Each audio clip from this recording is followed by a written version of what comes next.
Ciao a tutti, benvenuti sul canale o bentornati, se l'avete magari già visto. Facciamo iniziare da questo punto il nostro viaggio. Che viaggio è? Della Via della Seta. Lui viene così ma non sa dove va.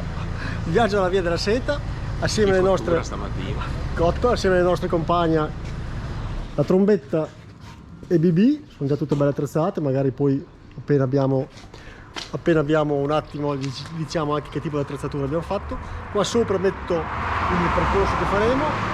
In realtà noi siamo già lungo percorso, siamo già in Grecia, però fino a qua praticamente di interessante c'era poco. Abbiamo fatto autostrada, 2 note, perché durante questo viaggio cercheremo di dare tutte le informazioni possibili, perché magari qualcun altro vuole fare un viaggio simile. 2 note sono che il traghetto era in ritardo di 3 ore. Porca maiale. E ci hanno detto che non è che fosse una cosa inusuale, praticamente è la prassi. L'autostrada era quasi sempre deserta. E un consiglio è, almeno dal mio punto di vista, io vi porterei un po' di monetine, perché lungo l'autostrada ci sono molti caselli dove pagare €1, 30 centesimi, 40 centesimi, quindi così sei un po' più... Paghi col telefono e hai già fatto. No, fidatevi di me, prendete le monetine che fate molto prima. È un boomer. Fidatevi del boomer. Niente, cos'altro dire? Prossima tappa confine con la Turchia, e poi dopo da lì continueremo comunque a fare più velocemente possibile, perché l'obiettivo naturalmente è arrivare a fare da Palmira. I paesi che andremo a incrociare, Armando? Sono Milano Marittima, dai! Facciamo i seri. Dalla Turchia, poi dopo facciamo la Georgia, la Russia, la Cecenia, il Kazakistan, l'Uzbekistan, il Tagikistan, e da lì arriviamo in Pamir e poi dopo andiamo a finire il nostro tragitto in Kirghizistan. Sì, perché l'idea è quella di arrivare in Kirghizistan, trovare un posto dove lasciare le moto e poi eventualmente quest'altro anno tornare per completare il percorso. Non sappiamo verso dove, verso la Mongolia, vedremo, non lo sappiamo. Da qua quest'altro anno. Questa è l'idea, poi magari arriviamo là e... L'anno è lungo. Sì, anche già arriviamo là e decidiamo di tornare indietro, torniamo indietro. Va bene, le nostre moto sono pronte, cerchiamo di seguiteci se volete fare BB e Trombetta, eccole qua. Magari se appena riesco vi metto anche un video che ho fatto durante la preparazione della moto. Sventrata. Andiamo avanti. Even when you feel low, you can still go. Even when you feel slow, you can still go. Even when there's no hope, you can still go. I never answer to no, man, I still go. Go, go, go, go, go, go, go, go. Siamo ormai a circa, fammi vedere, qua, 27 km dal confine con la Turchia. C'è il mio amico Batman che mi sta sorpassando. Che dire, la Grecia l'abbiamo un po' bistrattata, l'abbiamo passato un po' di corsa, ma perché proprio il nostro obiettivo è un altro, quindi cerchiamo di perdere meno tempo possibile. Peccato, perché sicuramente valeva la pena di spenderci qualche giorno in più. Ho paura che faremo altrettanto con la Turchia, cioè la passeremo così velocemente. Una cosa che mi ha impressionato in questo attraversamento della Turchia è questa autostrada, che è in pratica pochissima gente, non vedi quasi mai nessuno. All'inizio era anche abbastanza verde, diciamo c'era un po' di pianta, adesso è secco. Abbiamo trovato tanti e tanti chilometri dove c'è stato un incendio di sicuro, è tutto bruciato, non so se si vede con la GoPro aperta d'occhio. C'è abbastanza caldo, siamo agli inizi di giugno, c'è abbastanza caldo, ma la cosa incredibile è che non c'è nessuno, non ci sono neanche i camion, che uno direbbe il traffico commerciale almeno dovrebbe esserci. Vabbè, comunque siamo ormai alla fine della Grecia, arriviamo fra una mezz'oretta in Turchia. Viaggiare con queste moto è chiaro che le medie non sono altissime, perlomeno noi viaggiamo sui 100 all'ora, non di più, anche perché devono fare tanta strada, sono delle signore di una certa età e quindi cerchiamo di fargli fare il minimo sforzo.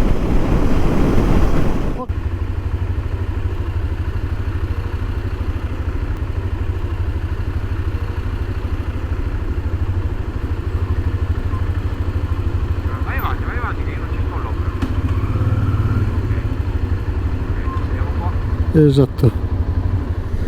Ciao Grecia e benvenuto a Turchia. Eccoci qua, nella terra di nessuno. e salutiamo l'Europa.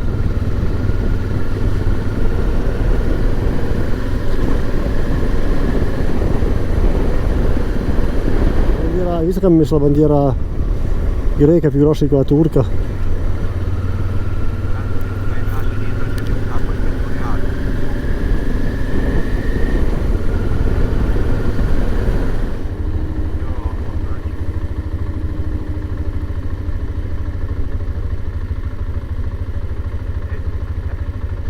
No, io sono qua, però mi sa che qua non si può passare.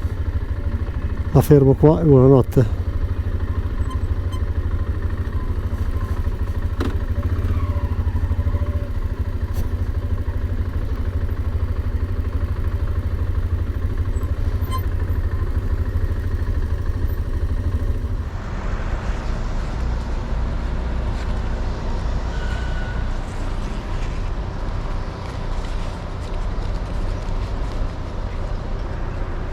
Turchia, la trombetta è arrivata anche in Turchia.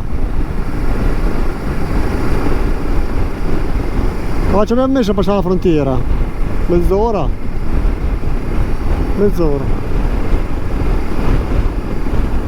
Mezz'ora. Esatto, ci hanno fatto passare qualcheduno gentile turco e abbiamo fatto 1, 2, 3, 4, 6 controlli. 6 controlli, non male. Abbiamo scelto di passare più a nord possibile di Istanbul, proprio perché volevamo evitare il traffico. Devo dire che questo forse è il vero passaggio in Asia. Passiamo il Bosforo. Questo ponte è davvero spettacolare.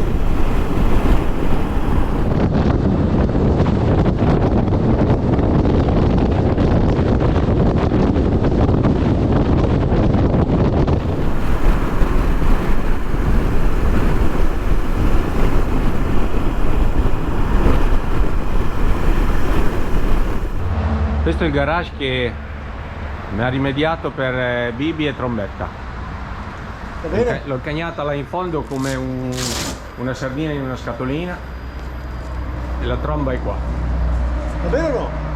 Qua. Ah certo, va bene. Però la possiamo chiudere dentro. Perfetto. Ok. Buongiorno. Eccoci arrivati al nostro ultimo giorno in Turchia. Siamo alle vicinanze di Rize. Domani andremo in Georgia e quindi facciamo un piccolo riassunto di quello che è stato. Ci arriviamo poi stasera. Stasera siamo in Georgia. Un piccolo riassunto per dare più informazioni riguardo l'attraversamento della Turchia. Che Qualche informazione. È chiaro che le nostre informazioni riguardano un trasferimento, non un turismo in Turchia. Quindi partiamo dalla dogana. Che palle. Vabbè, 40 minuti. In dogana abbiamo perso circa 40 minuti. Intanto facciamo vedere dove siamo. Siamo sul Mar Nero, il nostro ultimo albergo in Turchia, e come dicevamo la dogana, sì, effettivamente 40 minuti non ci sa che uno che non ci è abituato. Noi nell'area Schengen passiamo e andiamo. 5-6 controlli, passaporto, documenti, carte d'identità, libertà della moto e così via. Avevamo 3-4 macchine davanti, non di più, e quindi se uno ci arriva probabilmente con... E poi eravamo alla Randa del Sole. Sì, la Randa del Sole. Tanta fila, esatto, non c'è niente per ripararsi. Tanta fila, forse ci si impiega di più. A noi non hanno controllato nulla, però alcune macchine davanti a noi hanno controllato tutto. È andato bene, un paio di macchine prima, l'omino si è staccato e è andato a riposarsi, sì, per fortuna. Passiamo all'autostrada, non fate come noi, perché dunque diciamo che in Turchia le autostrade si pagano, bisogna fare una vignetta. Dettagli. Noi siamo un po' suonati, quindi non ci eravamo informati, siamo partiti, in autostrada diciamo adesso guarda come si paga. E effettivamente c'è il cartellone con scritto omino che prende i soldi, poi vai lì non c'è niente, quindi ti fermi. C'è scritto solo in turco. Sì, qualche volta abbiamo rischiato di essere stirati dai camion che dicevano questi sono imbecilli che stanno fermi. Poi alcune volte c'era anche il biglietto, schiacci, apre la sbarra senza biglietti, insomma lì Altre volte la sbarra si è persa senza pagare, Sì. hanno avuto pietà. Ci arriverà qualche multa. Comunque fate la vignetta se avete intenzione di prendere autostrada in Turchia. Arrivando in Turchia dopo la Grecia è impressionante. In Grecia non c'è nulla, la strada è in mezzo al nulla. La Turchia è estremamente abitata, palazzoni. Cioè, cittadine che sulla cartina sembrano minuscole, sì, poi ci arrivi dentro. Arrivi sono non enormi, finisci molto. traffico, è chiaro che è molto caotica. Distributori a go-go, non c'è problema di far benzina perché ce ne sono dappertutto e anche belli, serviti bene con servizi igienici davvero puliti. Meglio che in Italia sulla nostra rete autostradale. Le persone sono gentilissime, ci hanno attaccato anche tante pezze quando eravamo al distributore, visto che siamo motociclisti, hanno voluto fare chiacchierare, dire che le moto ce l'hanno anche loro, quindi anche le persone affabili, anche in albergo. Molto, diciamo molto cordiali. Una difficoltà che abbiamo avuto è con la lingua perché loro ti parlano in turco, parlano in turco, in inglese non lo parla nessuno. Tu gli dici parli inglese con lei e loro continuano a parlare in turco dicendoti cose e lei dice che cazzo. Ecco, il benzinaio ci abbiamo risolto. Translator. Sì, esatto, abbiamo usato il traduttore, meno male che c'è Google Translator, ce l'abbiamo un po' fatti, insomma. Però sì, l'inglese difficilmente le parlo, ma sono comunque gentilissimo, ci hanno offerto il tè più di una volta. Siamo stati davvero bene, anche Ci se hanno portato al ristorante. ci hanno portato al ristorante, una sera abbiamo chiesto un ristorante, ci hanno portato fino al ristorante, che tra l'altro abbiamo pagato pochissimo. Ecco, un'altra cosa da dire è che noi abbiamo mangiato bene, Sì. tanto kebab, tante cose diciamo locali, ma abbiamo mangiato bene. Anche la colazione, tutto. Sì, anche le colazioni, belle abbondanti. Quindi diciamo un saluto da Turchia, ciao ciao Turchia, e adesso andiamo. Difettino, la birretta. Era ma anche la logico, birretta, ma anche la birretta. Ce lo aspettavamo. Ciao Turchia e andiamo in Georgia. A domani Georgia. No, stasera.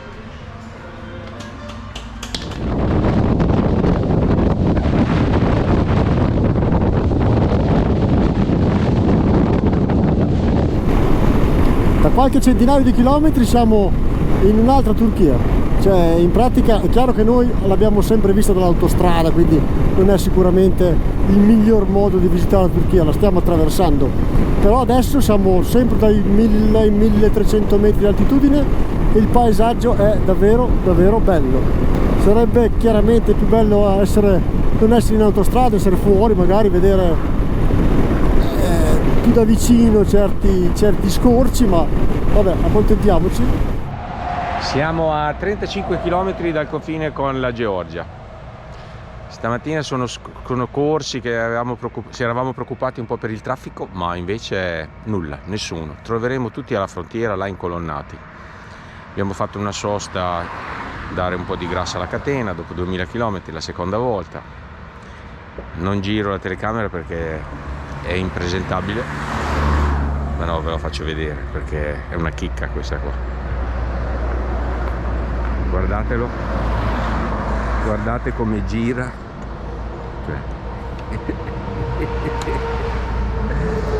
ha qualcosa da dirmi? Come si sta? Scusa? Scusa? No, parla. Non parlo io. Non parlo turco?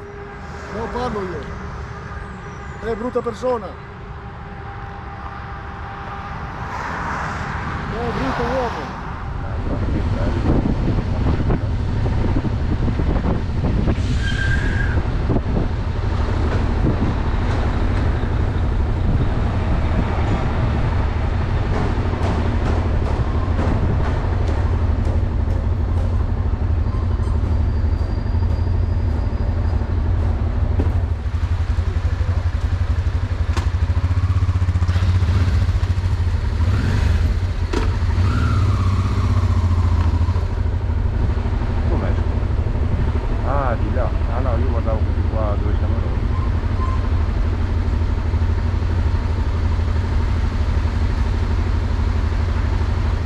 Abbiamo appena fatto la frontiera Turchia, siamo entrati in Georgia.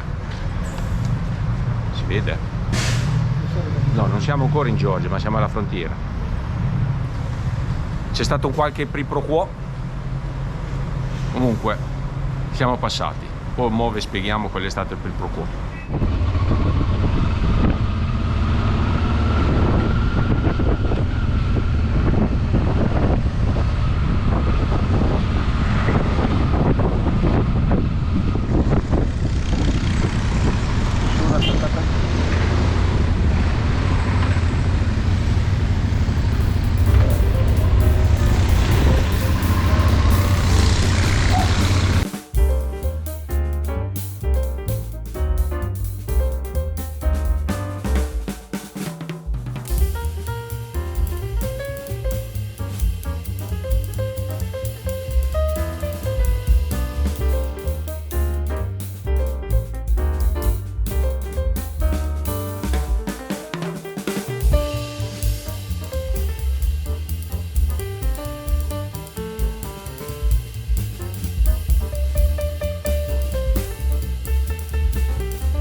finalmente siamo arrivati in Georgia.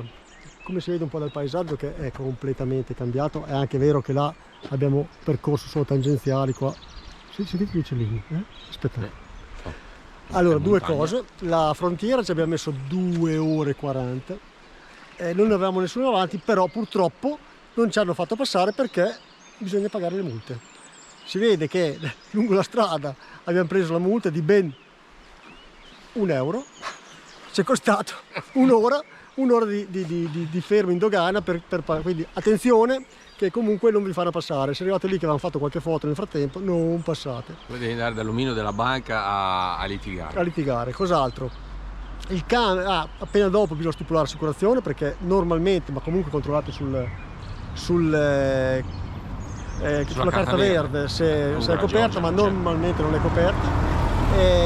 Bisogna fare l'assicurazione subito dopo. La cosa che abbiamo notato è che il cambio lì è abbastanza sconveniente. Molto. Poco più avanti invece è un po' più conveniente. Quindi vabbè, per adesso, giusto, c'è da dire che la guida è un po' naif. Qua guidano un po' a zigo-zago, bisogna stare un po' all'occhio perché non hanno proprio i limiti, sorpassano anche quando arrivi te. Ce ne siamo accorti Insomma, nella caotica esatto. Batumi. E gli piace il clacson. Qua pi pi pi. Allora, in Turchia 1700 km in Turchia non abbiamo sentito un clacson. Te potevi stare in mezzo alla strada che ti ci mettevano dietro. Qua o ti asfaltano, ti suonano sicuro perché gli piace, quindi adesso comunque noi ci adattiamo anche noi, vero?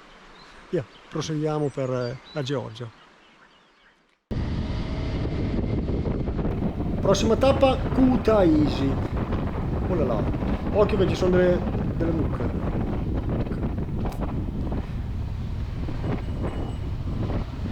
Dicevo, prossima tappa Kutaisi, saremo ospiti di una struttura cattolica, ospiti a pagamento naturalmente, no? Non è che scrocchiamo.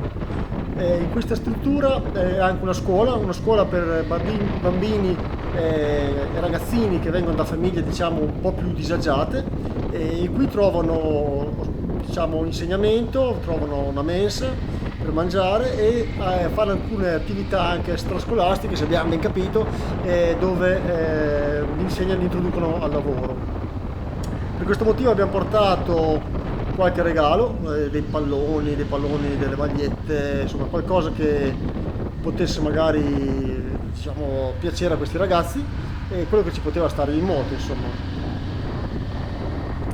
Quello che vedete, quei tubi che vedete a destra e a sinistra, che passano ogni tanto sopra, non sono cancellate, sono semplicemente i tubi del gas che portano il gas alle case. Qua hanno pensato bene di farli passare sulla strada. Deve essere un antico retaggio russo.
Siamo arrivati a Kutaisi, questa rotonda è proprio il centro della città, sono le 8:30 di sera, quindi adesso andiamo a cercare la struttura per riposarci. Termina qua questa puntata, spero vi sia piaciuta, anche se è praticamente solo un trasferimento, il cuore del viaggio verrà nelle prossime puntate, però spero vi sia piaciuto ugualmente. Se così fosse un bel mi piace e se vi iscrivete magari potrete seguire anche le prossime puntate. Ciao a tutti!